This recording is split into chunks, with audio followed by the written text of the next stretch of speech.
What's going on, everybody? Welcome to the next edition of the Chicago Bears Huddle podcast. Darren and Josh here again today. We're back. Told you we'd be back at this thing. And I guess let's just get right out of the gate addressing the big gorilla in the room. Jay Cutler, high ankle sprain, out again. Josh McCown in. And for all you people who want Josh McCown in forever, want him to be re-signed, even though he's, going to be 40 in a couple of years. I don't know what you're thinking, but your shot to see McCown is now. Yeah, that's about it. Don't get me wrong. He's performed admirably as a backup, but the key word in that phrase is backup. And he's a far reach from what we had to deal with the Caleb Haney era and a lot of other things that were going on in the backup quarterback era for the Chicago Bears in recent memory. But all that being said, Jay Cutler is your best quarterback moving forward for the rest of this season. Whether he's going to be that at the end of the season and he will make the best quarterback moving forward with a long-term deal or the franchise tag, well, that's debatable. But as of right now, your best chance to win 5 out of your last 7 games to make the playoffs is with Jay Cutler. Exactly. There's a lot of clamoring for Josh McCown. I just don't get it. I know a lot of people don't like Jay. I get it. I really don't get that anymore. But I see living on the he doesn't care. He's not a leader. That's all been debunked. I just don't get why people don't like him still. If you like him because he makes one bad play a game all the time, and that's his worst part. But the people who want McCown in, I just don't understand it. I don't fully get it. McCown's a good quarterback. He's probably the best backup you can get in the game, at least for that backup's current situation. He fits Trustman's system perfect. I think he's going to play great. Although Baltimore's front is really good, and the Bears really didn't handle Detroit's front, which is almost as good, if not equal. And they didn't handle that at all. Jay got killed all game. I don't know exactly where he got hurt and what happened, but I mean, he was hit, just drilled on every play. And I don't know how much I buy the high ankle sprain. Every time he reached, he was reaching for his groin like a rapper. So I'm not really sure what happened there. Yeah. I agree. If it's a high ankle sprain, he's got a pretty damn high ankle because every time he was reaching right under his junk, if you will, and it seems like a convenient story to say that he was battling another injury. Mm-hmm. Now, granted, that could be the case. I'm not calling anybody a liar, but the NFL, the injury report is based around lying. I mean, Bill Belichick has made a career of it for years now, putting everybody he could possibly think of on the injury list week after week. Tom Brady's been on it for like 10 years. Yeah, I mean, that being said, this is the perfect place to start. Everybody knows that the backup quarterback is the favorite person in the room, the most important person on the team when it comes to the fans' persona, especially when you hit hard times. Jay Cutler isn't an easy quarterback to like. As a matter of fact, we talked about it last week in length. I wasn't a big fan when we first did the signing. We gave up too much, in my opinion, and he's grown on me. Enough so where I fully understand the things that Jay Cutler can do and McCown cannot. And I understand that if we have any chance to make the playoffs this year, it's going to be with Jay Cutler healthy. Don't get me wrong. I'm extremely positive when it comes to going up against Haloti Ngata and Terrell Suggs this week. The running game for Baltimore has been struggling immensely. I have a good feeling about this moving forward against Baltimore. That being said, hopefully it's going to be McCown getting that, and I think he can get us a win there. But like I said, 5 out of the last 7 to get you into the playoffs, and that's not even a guarantee. It's going to be a tough road to hoe. I mean, the Bears had 10 wins last year. They didn't get in. So, but going back to Baltimore, I really think McCown's going to come in. I think the Bears are going to win this game. At least I think right now. I'm very bipolar with my picks. I can't figure it out until Adam texts me and tells me to make a pick for the site, and then I just guess. Right. But I think McCown's going to do good. I mean, every time he came in totally cold, engineered a drive down the field, and almost won the game. I think the play calling was terrible in the red zone. Whether it was a check out into the run, Detroit knew it was coming. But I think McCown is really going to play good, and he's efficient. He checks the ball down when he has to. He gets rid of the ball quick. For the most part, I'm confident that they're going to do good. But I don't know. This line, granted, McCown's more mobile than Jay, especially last week. But with that way the Lions put pressure on the quarterback, that was reminiscent of prior years of this Bears team. So that's a little bit of a concern against this team that can rush the passer, but they've been just dreadful. When you have Joe Flacco as your quarterback, I'm not really threatened by you ever. and Ray Rice has just been absolutely terrible. So I'm not really intimidated by this Ravens team. Although now with Tillman out, I mean, Bowman actually hasn't played bad. I went back and looked. He's actually played okay when he's come in for Tillman, it seems like every game. So maybe it won't be as bad, but our safeties still suck. Major Wright, is Major Wright out, or what's the deal with that? 'Cause I know the Bears just brought in another safety. I'm not super up to date at the current moment. I just saw the signing when I got home. That makes two of us, actually. I've been running around doing errands all day, but so I'm not sure what the safety situation. I'm not sure exactly what's going on with the safety situation myself. What I do know is that a lot of people have been clamoring for Ed Reed. That's not going to happen. He's just too damn old. He doesn't fit the system well. He's a roaming, like kind of a center field type safety, and that's not what the Bears need in this cover 2 scheme.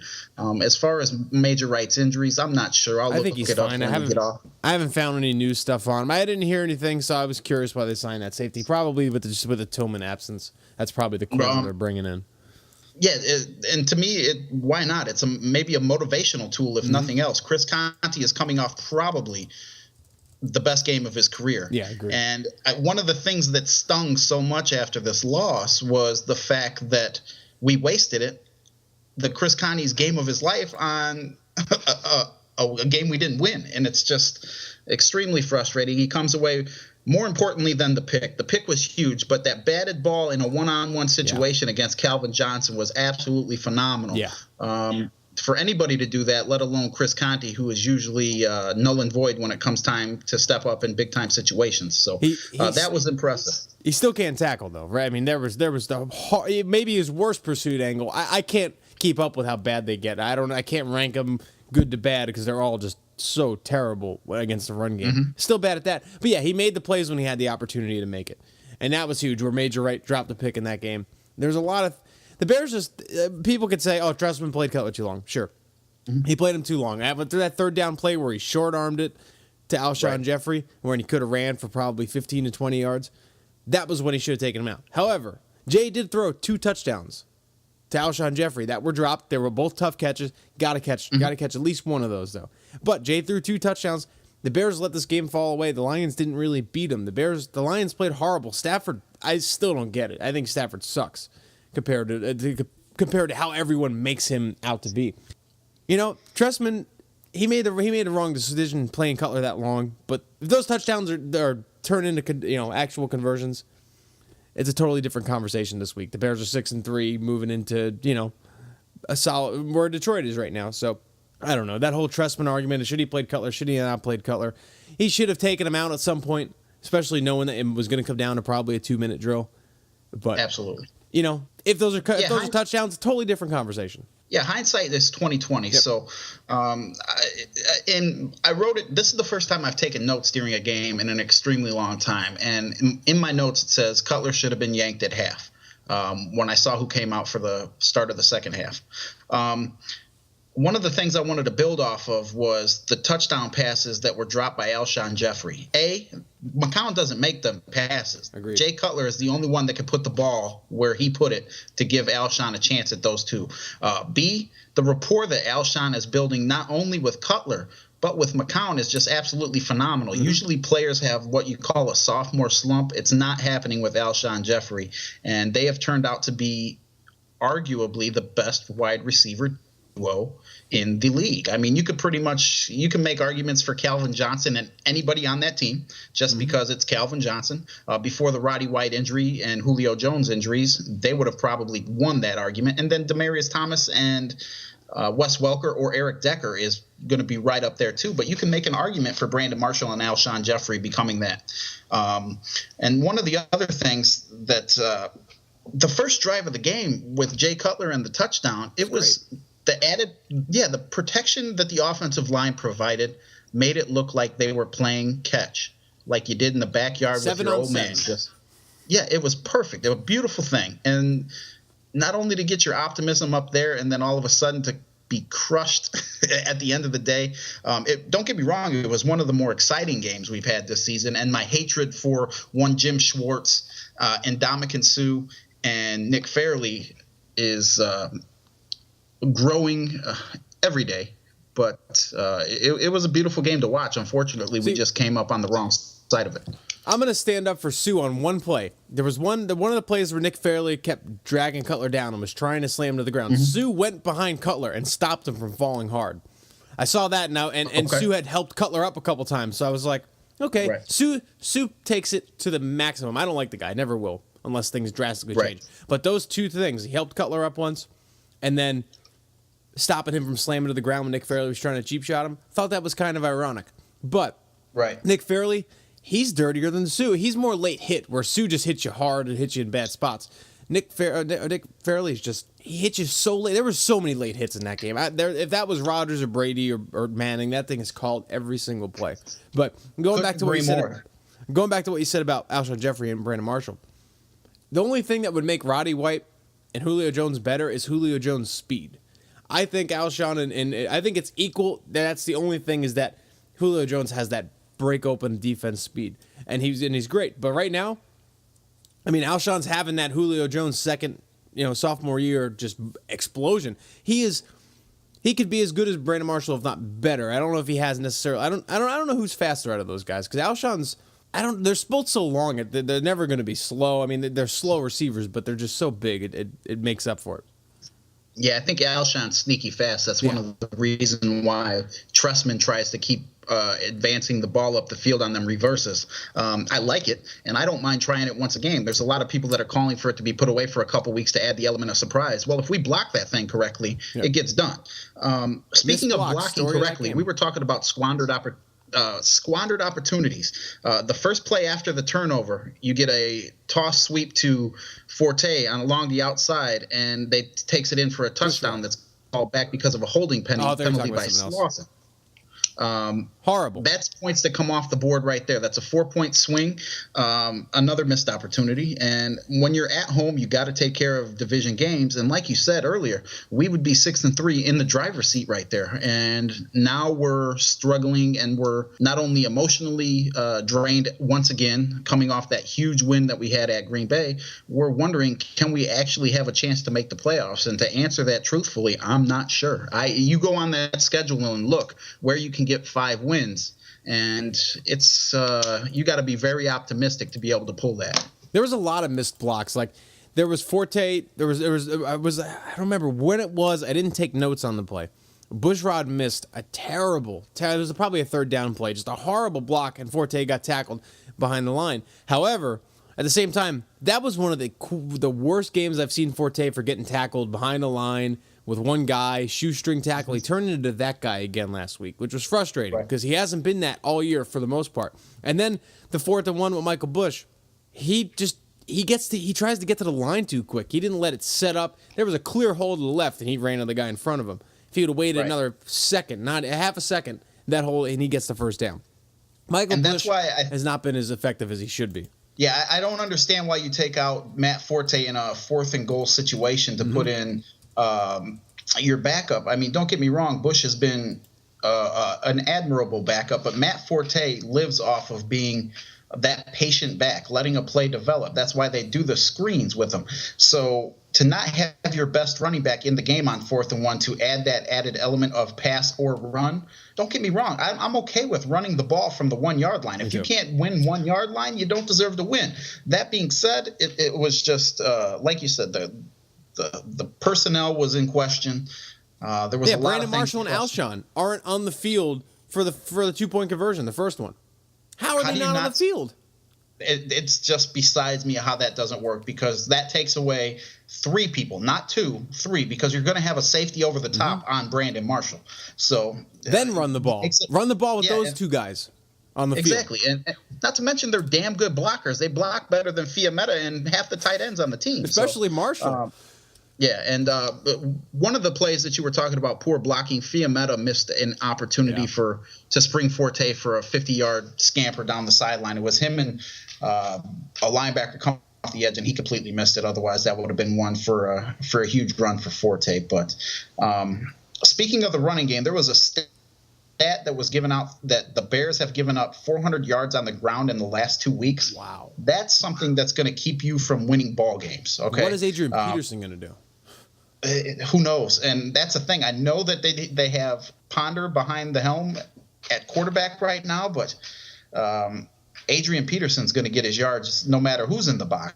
You know what? We've given up so much yardage in the ground game that if you look at it, the Ravens, Ray Rice hasn't had the season that everyone wished he had, especially fantasy owners. I see it complained every week. But he's still a threat. You got Zach Stacy in St. Louis coming up after that. Then you have Adrian Peterson. That could be 600 yards on the ground in the next 3 weeks. I mean, this is crazy. It's overly concerning. It's so concerning that it's not even like a worry anymore because I'm just used to it. I know it's going to happen. I'm just hoping the offense can score every single time they touch the ball. That's the reality we're in right now. Because our defense is so bad, we have to if the offense doesn't score every single time, I feel like we're going to lose the game. Like when we scored in that first drive, I'm going, wow, Jay looks good. You know, he's a little hobbled still, but whatever. They just went down the field like it was nothing, and then they didn't score in the second drive, and I go, oh God, here we go again. Mm-hmm.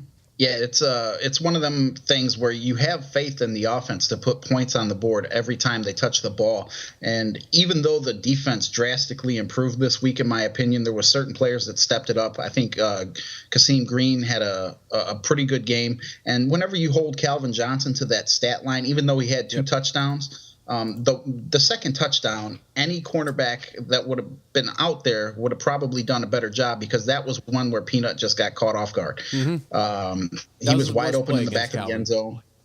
Yes, and probably his career because he wasn't within 7 yards of that breaking that pass up. But anyway, if you would have told me that was the stat line that he would have had for the end of the game, I would have thought the Bears would have been in it. Unfortunately, they were, and they had a few plays down the stretch that couldn't do it for you. And I don't know why this Gold is one of the most accurate kickers in NFL history.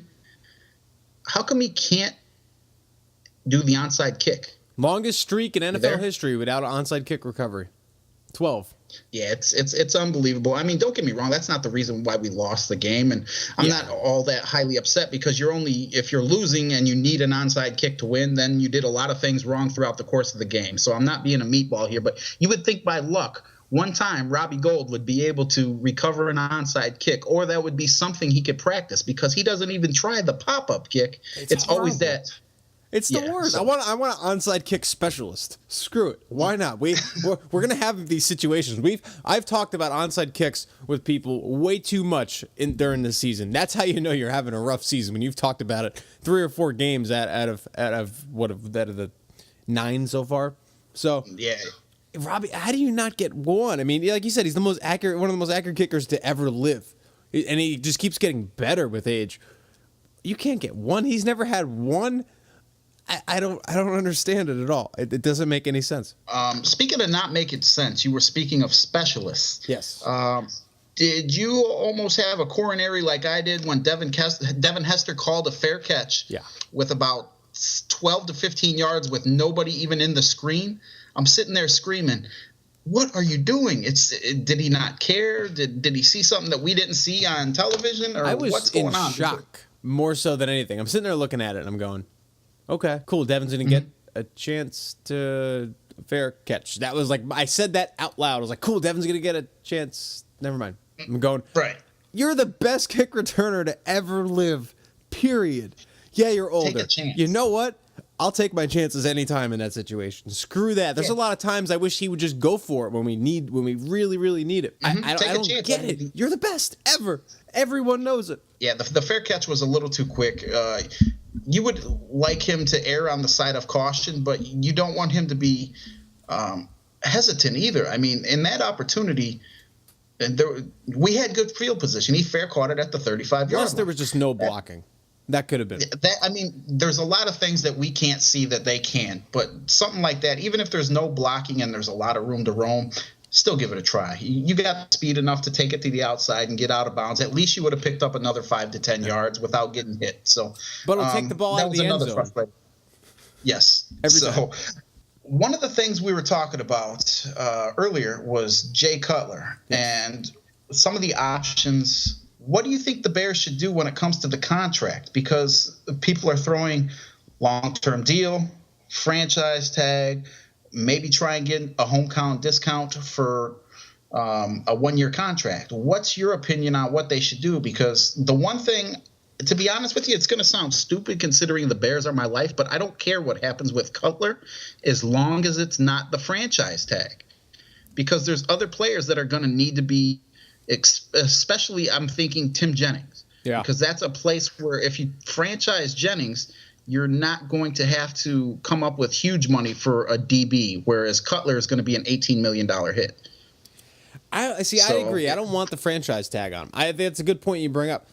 I don't want the franchise tag on him. I don't like the franchise tag. I never have unless you absolutely have to use it. Like on Henry Melton, I was kind of okay with it because I don't really believe that Henry Melton's as good as he looked anyway. So give him a year, whatever. He gets that money. Obviously, he didn't stay healthy this year, so we don't really know. Hopefully, the Bears can bring him back on a deal just to have the body there. But with Jay, I have a feeling he's going to get a multi-year deal as soon as the year is over. After a month, we're going to go up. Jay has Bears signing Jay Cutler to number-wise. I don't have anything in my head. I could see him getting a 3-year deal, not top money, but not maybe a little more than what he's making now. Because this year, had he stayed healthy and stayed on the path he was on, he would have come into a really big contract at the end of the year. So I think they're going to give him something. But all those people out there that are going, this Cutler, we don't need him, bring in McCown, draft the young guy. Relax. Just settle down. It's not going to happen. Jay's not. I'm under the impression that Jay is not going anywhere. Mark Trestman rode with him in that game. If he didn't like Cutler, he clearly could have just played McCown and forced McCown to get in there. That's how I view it. I could be totally wrong, but that's my opinion.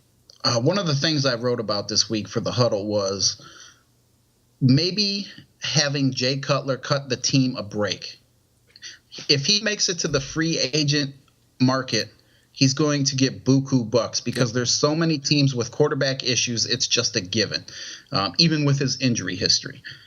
So what I'm thinking is for Cutler to finally be in a system for more than 1 year without having to change. That he likes. That he likes, with the quarterback whisperer being his head coach and being in a system that fits him with all the weapons around him that he has, maybe he would be willing to give the Bears, I don't want to say a hometown discount, even though he's from Santa Claus, Indiana, but as close as you can get to a hometown discount just to stay in a system that you're comfortable with. And then if things go well next year, sign him up for a long-term deal. I'm hoping that will work. Like the numbers I have in my head, if you can get him for 12 to 15 for 1 year, just to see what happens, that would be fantastic. Is that wishful thinking? Probably. Yeah. And it would be closer to the $15 million range if you do get him for that 1 year contract. But I would rather have you gamble on that than use the franchise tag. Me too. Because there's going to be there's going to be players like Wooten, Jennings. What are you going to do with Melton again? And I think the injury actually helps us with Melton. Got to bring James Anderson back. James Anderson's going to be a tough one. And they have 28 players under contract for next season at $46 million already committed, which means they don't have but $28 million left to play around with in free agency. How do you fill out a roster with that little help? Maybe you can get Jay Cutler a huge signing bonus and an incentive-laden contract where it doesn't hit the salary cap so hard. I'm sure that's why there's cap gurus out there, but that's what I'm hoping for. I agree with you. I don't like like I said, I don't like the franchise tag at all. I think the 1 year, definitely think it's wishful thinking, and it's possible, but I think the 1 year, even for $15 million, that's worth it. That's worth to see. Okay, let's start fresh. Hopefully he stays healthy, and let's see what we got. But I'm looking at some things coming up like Alshon Jeffrey. I mean, I'm going to be 100% honest. I love Jay Cutler to the max. Like I've gone to bat for him on our site so many times, defending him from people. Even at times when I knew I was slightly wrong, but I still had a little bit of it was maybe a little too much optimism at times. But I'm looking at it as okay. But they got another flip side to this argument too. If it comes down to Bears sign Jay Cutler to this big deal for 3 or 4 years, and you can't re-sign Alshon Jeffrey, I would almost rather have Alshon Jeffrey because you can plug in with Trestman's system, and I'm not saying you could plug in a guy and win a Super Bowl, but he could groom a guy, draft a guy, and all of a sudden you got a younger guy in playing quarterback. But I'd rather have Alshon Jeffrey and the weapons we have on offense than have just Jay Cutler and Brandon Marshall. But on the flip side of that, if you let Jay Cutler go, where does that put Brandon Marshall? Where does Brandon Marshall's head go? So you're in this like catch-22 or potential catch-22 situation where everything is bad. I'm looking up Alshon Jeffrey's contract as I type this. Yeah, it's the Chicago Bears Twilight Zone is exactly what you have, because you go out and you draft a quarterback and that's who you're going to run with. You're essentially giving up on a few years, because how often do you see a rookie quarterback come in and win you a Super Bowl? The answer to that question is not very often. I would have to look it up, but I can't think of. Dan Marino is the only one that comes to mind that gets you to the Super Bowl as a rookie quarterback, and he didn't even win it. Granted, if we get to the Super Bowl, that'd be great. But if Jay's gone, Brandon's head's gone. That's just the way I look at it. Jay is the Marshall whisperer.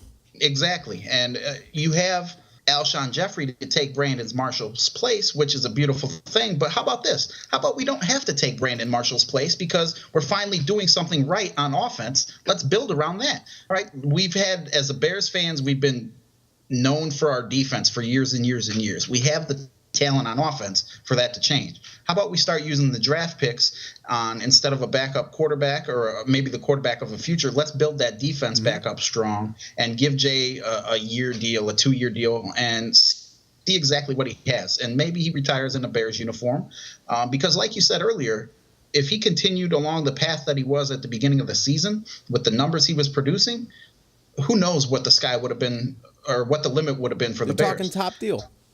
Mm-hmm. And as of right now, once again, he gets injured, so who knows? And it's not only for Jay giving a hometown discount, but he's extremely injury prone. We talked about how he's going to get a max deal or pretty close to it on the open market. Well, he knows that offensive line's improved. Maybe that's another thing that'll help him sign. I don't know. Once again, it's probably – maybe it's just enough – that comfort will finally set in and get Jay Cutler to sign on the dotted line. That's what I'm hoping. I'm glad you went there, because I forgot. I wanted to say something about that earlier. They got, I'm looking at Jay Cutler outside of football now. He's got married or whatever. He's got another kid. He's got another kid on the way. Is he really going to want to pick up and go out to Arizona, or is he really going to want to pick up and go? Is he going to want to completely, now that he's comfortable and it seems like he's enjoying life a lot more as a human being, just judging by the way he interacts with people. He seems like a happier person these days. Maybe that's me just overthinking things, but he might not want to move. Like you said, he might give a discount because of where he is in his life. And he's comfortable here. He's got his best friend in Brandon Marshall in football. He's got a great offense. He has the best offense around him, period. I think if the Bears make him an offer, as long as they don't lowball him, I think he's coming. But it'll probably be, I'm expecting like 2 or 3 years, incentive-laden deal, make a Pro Bowl, all that stuff that should be in his contract. But I don't want to just blindly throw him a ton of money either. So I think Jay would take that deal, but you never know. I don't see him leaving. I don't see him playing for another team the rest of his career unless he's really old and just keeps trying to hang on like Brett Favre. That's the only way I don't see him returning as Bear. And then I don't see any scenario where he's not here unless Jay's out for the year and McCown comes in and leads him to the Super Bowl. That's the only possible scenario that he doesn't return in. You're setting me up perfect, and I like that. So what I'm going to do is, speaking of old and hanging on too long, Charles Tillman, battling injuries all season long. What's your take? What's your outlook and prognostication for Charles Tillman and his Chicago Bears future? Because he's not only a lovable player and the best cornerback in history, but he's a hell of a guy. He's a guy that you want on your team because his character and his demeanor and what he brings to the table outside of football alone. He's another leader in the locker room. But does he have enough to continue playing, and will he be a Chicago Bear in the future? I don't mean to sound like a score caller when I say this, because Dan Bernstein made fun of a score caller when he said this about Michael Jordan one time. But, he's kind of like that coach on the field in a sense, because every time a rookie comes in, the rookie's always going for the strip. In my opinion, that would be Tillman probably preaching that to everybody. I think you need Tillman on your defense, but I don't know, or I didn't expect the breakdown to come this quick. I figured it would be next year. I thought he had maybe a 13, 14 game season under his belt still. I figured he'd get hurt this year, just with his history. But, he's been out of for a stretch of every game for the most part, except for the previous game against the Packers. Mm-hmm. I don't know. Him and Briggs said they wanted to go out together. That's been their goal. They came in the league together. They wanted to leave together. Right. I don't know. I want to say in my gut, I feel like he's gone. I feel like the Bears are going to move on next year. But at the same time, I just can't see it happening. I can't see him playing for another team. And maybe that's just the fan inside of me that's going, Tillman ain't going anywhere. But I think that there's a reality that he probably isn't going to be here next year. And I think Briggs will obviously be here.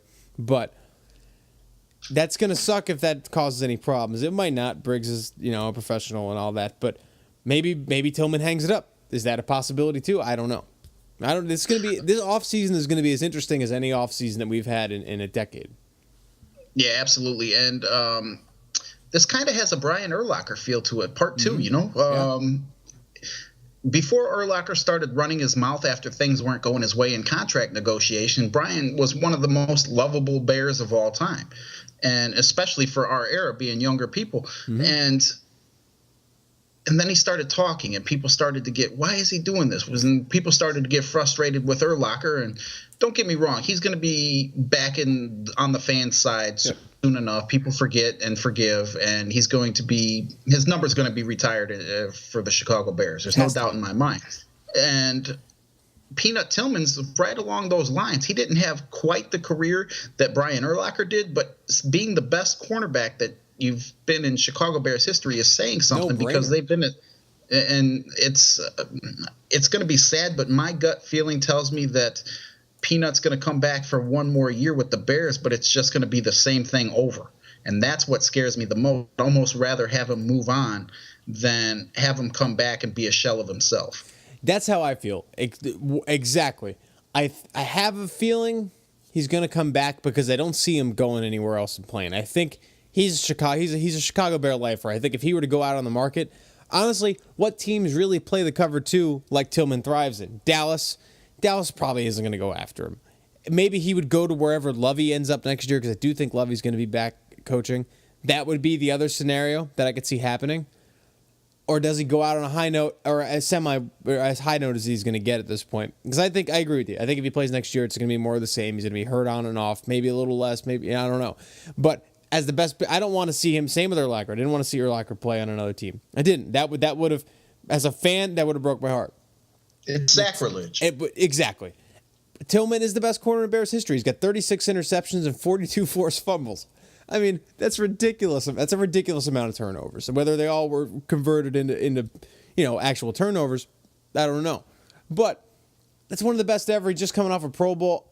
I was hoping he was going to get one more good year in, and then we'd see the breakdown, and then he'd retire. I don't know. Tillman's for my favorite Bears of all time. Mike Brown was number one. That still hurts to think about. And Charles Tillman, it's Urlacher and Tillman for number two for me. I mean, that's how much I like the guy. That's how, as the fan inside of me, doesn't want to see him go anywhere. I hope he's back next year and hope he can stay healthy and go out on a high note. But I agree with you. I think it's going to be more of the same. And that's what sucks, because he's a free agent after this year, so it's not like they're going to cut him. I don't know. This is really going to be a fun but probably depressing offseason at the same time. Yeah, one of the things you were speaking about earlier was Lovie Smith and coaching on the field. There's no doubt that Tillman got that forced fumble, that punch, the peanut punch as they phrased it, from Lovie Smith, constantly preaching that into his head. Cause turnovers. And one of the things that you said was, yeah, exactly. Just the way the Bears go all Transformers on you when they do create a turnover and then they swoop into offensive mode is a thing of beauty just to watch how they set it up so quickly. But anyway, I have a feeling that Lovey's going to get a call from a lot of teams, and Tampa Bay is one of them that seems that it would be a fit. And if Lovey goes down to Tampa, they had the most room in the salary cap going into this season, so they can certainly afford to take a flyer on Peanut Tillman. Yep. And you already have Darrelle Revis down there. That's one hell of a foundation for Lovie Smith to get started on the defensive side of the ball and try and implement the cover two back down in Tampa. Which would be interesting, because Revis is not a cover two corner. So Lovey would have to adapt, which Lovey really never has. He's never shown that ability to adapt. I've been saying this all off since Lovey was fired. I do 110% believe Schiano will be out, Lovey will be in Tampa. I don't dislike Lovie Smith. I think he's a good head coach. Hopefully he learned from his past mistakes to build an offense. But I agree. Their salary cap situation, Tillman, if he's not on the Bears, he's going to be wherever Lovey is. And I think that's going to be Tampa. Hopefully it doesn't happen. But that would be ridiculous. Then Tillman would be the second corner on that team. So that's as he gets older, he's a second corner. That he could thrive for another year or two in that system if he's healthy. So I mean, we'll see what happens there. It's going to be interesting, but I like what you said about the Bears turning into an offensive unit as soon as they intercept or pick up a fumble. Tillman actually credits Mike Brown for that. He said Mike Brown told him when you get the ball, look to score, and he says that every time he intercepts the ball or he picks up a fumble, he does everything Mike Brown told him when it comes to running, trying to run one back, and that's why he's the all-time pick six or defensive touchdown leader for the Bears, surpassing Mike Brown last year, and he's my two favorite Bears have a lot of Bears records, and I'm proud of that. I love both those guys. So that's gonna, like, seeing Mike Brown play for the Chiefs really sucked. That was the worst thing ever. Especially he started 15 games. Not that he was great. He was okay. He's better than the two clowns we got now. Mike Brown at 38 or whatever he is, or 35, whatever. I forget what the age he is. He's better now than the Conti and Wright are. But I don't know. It's gonna be Tillman that's a situation I didn't want to think about coming into this season because I was hoping he was just going to have that other Pro Bowl year. But you have to keep Tim Jennings if Tillman's not there. Tim Jennings cannot go anywhere. He cannot. He's a really good corner. He gambles, but he's a really good corner. Yeah, most of the times his gambles pay off, and it's a perfect scenario with Mike Brown. There's a lot of things that could be very reminiscent to what goes on with number 33. Mike Brown goes to Kansas City, and you said played 15 games. Peanut has the ability to play in the league if he can avoid the injuries. That's no doubt on my mind. It's just whether his body is going to give out before his talent does. Yeah. And like I said, we don't want to have Peanut around if he's going to be a shell of his former self. So there's a lot to see. I think the Bears will definitely get the last shot at signing him. It's just a matter of whether they want to or not. And there's still a long way to go, and who knows? Maybe he comes back healthy if the Bears make the playoffs and he could prove all the doubters wrong. That's a big if, considering the Bears have to make the playoffs first before Peanut will get another chance to suit up in the Bears uniform. So leading into that, what are the keys to victory going against Baltimore this week? Besides taking care of the obvious of Haloti Ngata and Terrell Suggs, two of the most beastly defensive linemen in the league, what do they got to do to win? This is one of the teams that it's good that we're playing without Tillman because they don't have a lot of depth at wide receiver. You have Torrey Smith, Marlon Brown, and Jones, Julius, or I forget which Jones they have, but they don't have a lot of depth at wide receiver. So what do they need to do to get a W in Baltimore? I think that Jacoby Jones is actually the Jones on the Ravens. Just look that up. I think you just gotta obviously the obvious ones are going to be how to win. You don't turn the ball over. McCown can't turn the ball over. The offense has to be efficient. It has to be Packers game efficient because the Ravens really aren't going to light up the scoreboard. In my opinion, they might with this defense, so that's a possibility. Flacco could turn into, and he's never really been good, so I don't really, whatever. I'm not even going to go there. But I think you got to run the ball. You got to control the clock. Same exact game plan against the Packers in a way. That defense his pass rush is better. Josh McCown's test is this week. It's gonna be fun. I'm excited to see Josh McCown play against his team. But I think you just gotta. It's the basic stuff. Don't turn the ball over. Control the clock. Clock management's key, especially with the backup quarterback. Hopefully Trestman goes in with the kind of the Packers game mentality. But he wasn't the game manager either. They were taking shots downfield. They weren't scared to do anything with Josh McCown. Hopefully they come in and things go smooth like it did in Green Bay. Just don't turn the ball over, and you have to run. They can't if they run the ball like they're running against the Lions. They're gonna lose. Bottom line, in my opinion, especially with those two beasts on that defense. Yeah, I agree with you. Getting back to the run game is going to be huge. They have the talent to do so, especially on the right side with the two youngins. I love the way. I almost forgot about this. My get out the chair and scream moment. Besides the Jim Schwartz, every time I see that guy's face, I just want to punch the screen. And I wrote about that this week. The article should be up soon on Chicago Bears Huddle on ChicagoNow.com. But when Kyle Long got in the face of the defensive player, was it Fairley or I forget who it was. I think it was Fairley. I think.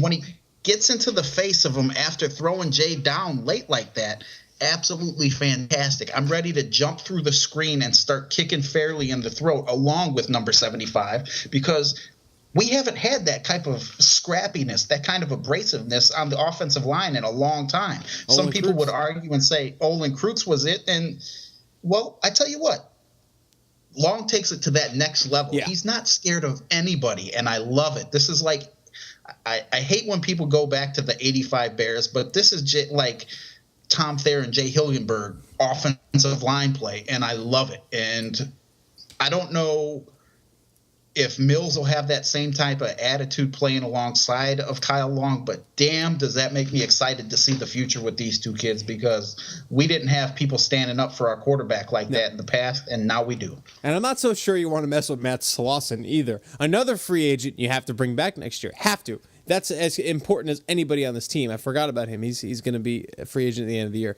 But Kyle Long, you're right. Olin Kreutz was that guy.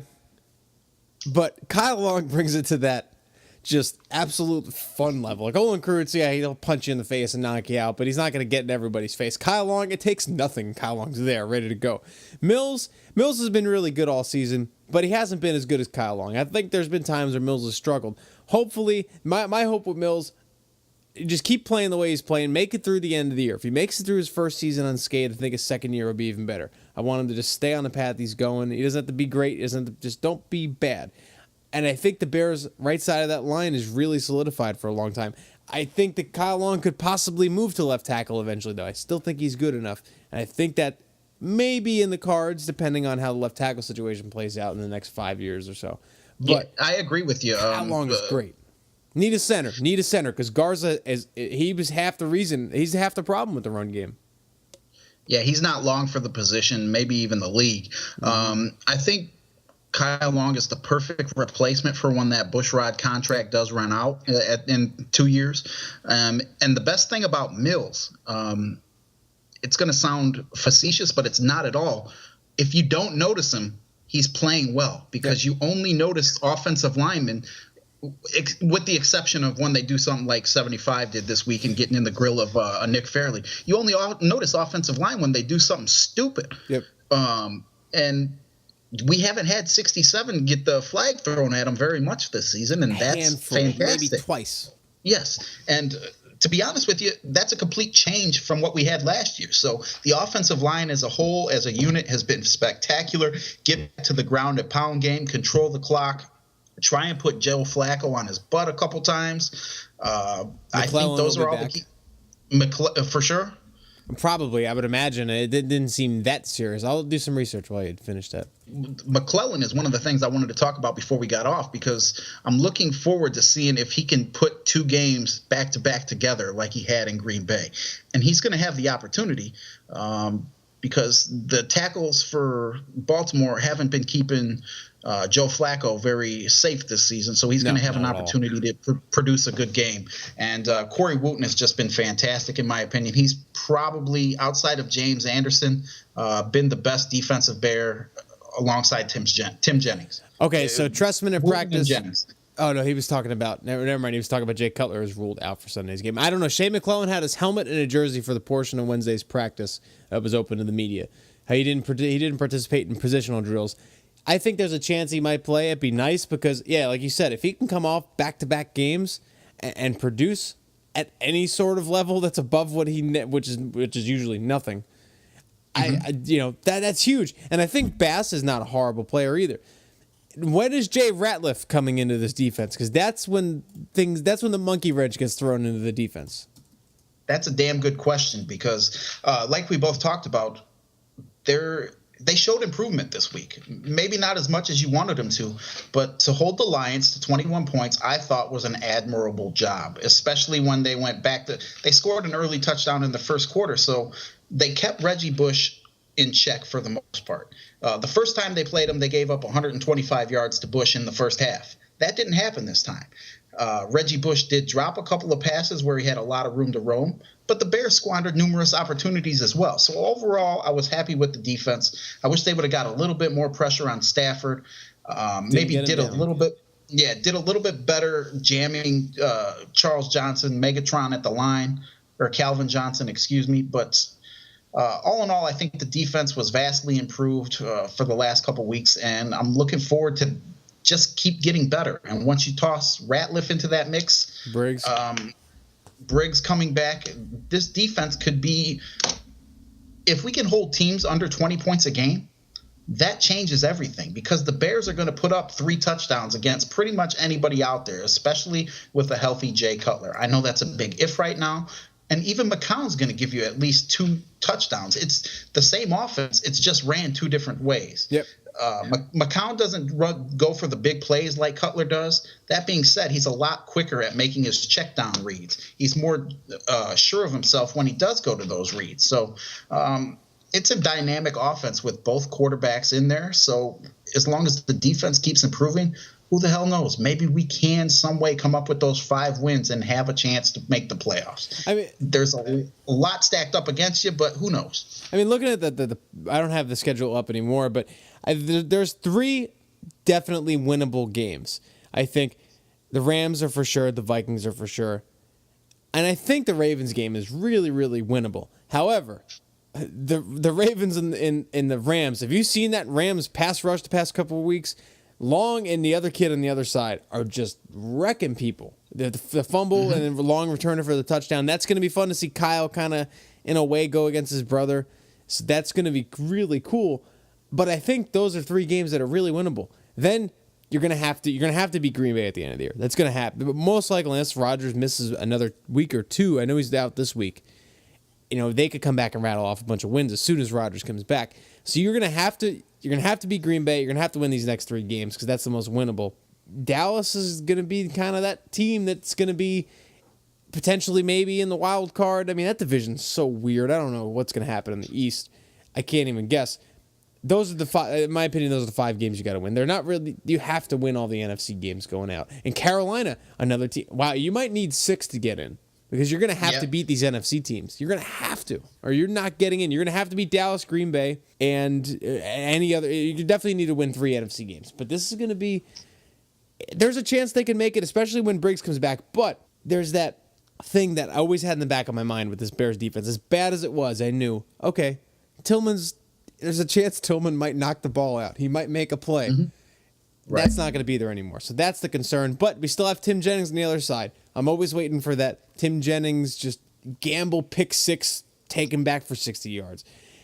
So we still have that, but I don't know. That not having Tillman is it to me. It's scarier than not having Briggs. Maybe because I have this weird faith on our young linebackers who have played okay. I thought Bostic played pretty good last game, but not having Tillman is that throws a monkey wrench in the whole thing. But if Ratliff comes back and can cause some trouble. Bowman, he's the Bourbonnais king for interceptions, so if he can somewhat take advantage of maybe an errant pass here or there, create 2 turnovers, 3. If he can get 2 interceptions in a 5-game stretch or from here to the rest of the year, you might be all right. I don't know with his defense. I can't even guess anymore because they played good last week and they were even more banged up, so it doesn't make any sense. But Stafford also always plays bad against the Bears. I don't know why. He's not accurate. He can't throw. He can't hit anything except for Calvin Johnson saving him. This Bears team is so weird. This is such a Bearsy year. I can't. Oh even, yeah. If I ever wanted to say this is the Chicago Bears, they've taken someone from a country that doesn't even know what football is. What is the Chicago Bears? I played this season. This is our entire history, except usually our defense is better. Just switch those 2. But this is the weirdness that a Bears season has. Yeah, I agree with you 100%. And I know we're getting close on time here. What I'm going to say, just my opinion, I'm going to end with this. My opinion on what's going to happen Sunday. Are we at home or in Baltimore? I think it's in Chicago. to be honest with you, whether it was in Baltimore at home, obviously you'd want to be at home. But my opinion on what's going to happen Sunday on the lakefront is McCown, once again, starts to make people question Jay Cutler. And that'll be a good thing because that means we came away with a victory. And I'm going to go with a score of 24-17 Bears over the Ravens. They hold Ray Rice to his struggles. And McCown comes away with 2 touchdown passes and another big day for Alshon Jeffrey, and the defense continues to improve. So I'm going to go 24-17. I know you make your picks later in the week, so you don't have to divulge your information, but that's what I'm going with. I'm gonna say it right. I'm gonna say it on here because it's really not gonna change. My score is pretty much the same every week. It's always within like 5 points. I right now it's subject to change. So if just check it to people who are listening. If you're curious about my pick, just check the big staff pick post at the on Friday night or Saturday. I'm thinking the Bears might win this game 27-24. I think it's going to be another close game coming down to onside kicks to win for whatever team is behind at that point in time. I don't trust the Ravens. I don't think the Ravens are very good. I didn't think they were good last year when they won the Super Bowl. I don't believe in Flacco. I did when he came out of college. I certainly don't now. I don't trust him. I think that you're going to get a dumb Flacco player too. I think that if Conti can take advantage of another overthrow, I mean that ball was thrown right to him, but if the defense could take advantage of bad Joe Flacco, I think the Bears will win this game. I'm not worried about the offense. That's so weird. The Bears have a backup quarterback in, and I'm really not even the slightest bit concerned. I know it's going to be run efficiently. He's going to have, like you said, 2 touchdowns. We'll probably get a rushing touchdown out of it in the red zone. I could see the offense putting up 3 touchdowns and maybe you get a field goal or 2 out of it. So as well. So I'm not really worried. I'm worried about the defense. I think the Bears win this game. It's a close one. I am not sure on my pick yet on the score, but I think the Bears will come out because it's at Soldier Field. In Baltimore, the Bears lose. Yeah, I'm once again, I'm looking forward to it. It's been a rough week. My hatred for the Lions just continues to grow. I'm actually in the process of ordering Nick Fairley and Ndamukong Suh posters to throw darts at as we speak, but and Jim Schwartz as well. Can't stand them. You know, with the rivalry, that's more of like a hated rivalry now. Whereas the Packers, the fan bases, as much shit talking as goes back and forth, there's a mutual respect between Bears and Packer fan bases, and same with the players. They're both classy organizations. The Lions are this dirty team that they called the Bears dirty with their senile owner, and this head coach who just. I mean, if you ever want to know about Jim Schwartz, just look at his Twitter feed before a game. That's the moron that he is. I can't stand the leather jacket wearing, Judas Priest listening to before games, tweeting about it on Twitter. I hate this guy with a passion. Like, if he tore his ACL on the sideline, I wouldn't be sad. The fan inside me the meatball inside me would go, "That's what you get, you bum." But, you know, I don't like them. I hate them. Packers, I respect. They're a good organization. They win. They win the way they should. The Lions are just overrated. You don't know what you're going to get. It wouldn't surprise me if the Lions choke and the Packers come back and win the division. I mean, let's be real. That's exactly the MO for the Detroit Lions. I mean, they started off the season 500 last year and proceeded to lose the rest of their games. So it's Jim Schwartz. I don't know how he still has a job. He's so bad. He's not a leader. They had 4 personal fouls in this game, and it could have been 6. There was 2 that they got away with, blatantly got away with. That's an undisciplined team. You have 2 of the dirtiest players in the NFL coming out of the dirtiest city in the United States, coming from one of the filthiest organizations in the NFL. They have what I like to refer to as the Matt Millen syndrome. Yep. So it is what it is. Matt Millen I'm hangover. glad. Exactly. When a team makes me hate them, that's a good thing for me because that just shows you how much disdain and how much passion I have against that team. So as much as that loss hurt, I'm taking a good thing away from it because you know what? I know that rivalry is just getting better and better with age. It's like a fine wine. So you said it right. The Packers do it with class. Detroit doesn't. They're filthy. And you know what? we're going on to Baltimore, and I'm looking forward to coming out of Soldier Field with a win and getting right back on track. And you look at it like the Packers of the 80s are like the Detroit now, cheap shot in the quarterback and that kind of thing. The Packers since Favre came into the picture. I hated him. He wrecked us all the time. It wasn't even that the Bears defense was playing out of position. Favre just beat him back in the day. It was perfect passes. Same with Rodgers now. I mean, granted, Jordy Nelson's usually running down the field with no one by him, and Chris Conte's in the locker room. But the Packers do it well. The Lions are just the 80s Packers, but they win a little bit more. But actually, I guess not really. But I don't know. And I think keeping Jay Cutler around too to kind of tie this whole thing in together with the beginning conversation and the end conversation. Keeping Cutler around will keep this rivalry extra hot too, because you have the Sue versus Cutler. It's perfect. To me, it's a perfect situation as far as the meatball fan inside me goes when Lions week comes up. I love it. I hate the Lions, but I love playing them, especially in Soldier Field. That brawl a couple of years ago, it was like that was the ignition to the Bears Lions rivalry being as good as it's ever been. Period. Yeah, my last thought is I don't think Jim Schwartz is going to have a job for too long, because I would expect them to have another, I don't want to say an epic collapse like last time, but I don't expect them to win the division still. So that being said, who knows? Maybe the Bears can get it done and get into the playoffs, but I'm looking forward to Baltimore and getting back onto the football ways 3 days away from Sunday. Looking forward to it. But it's going to be fun. It's going to, anytime a Bears backup quarterback comes on the field, it's either going to be, usually it's fun bad. Like at that point, I usually don't expect them to win, and all right, the Bears are going to suck. It's going to be horrible. And the Caleb Haney experience was exactly that, even though I told everybody it was going to be fine. Worst article I ever wrote in my life. But yeah, Josh McCown's a different situation. I think the Bears win. Everyone, thanks for listening. Appreciate it. Come back again next week. We're on a schedule. This thing's rolling. We're back. It's better than ever. And I guess that's it. We'll see you guys some other time.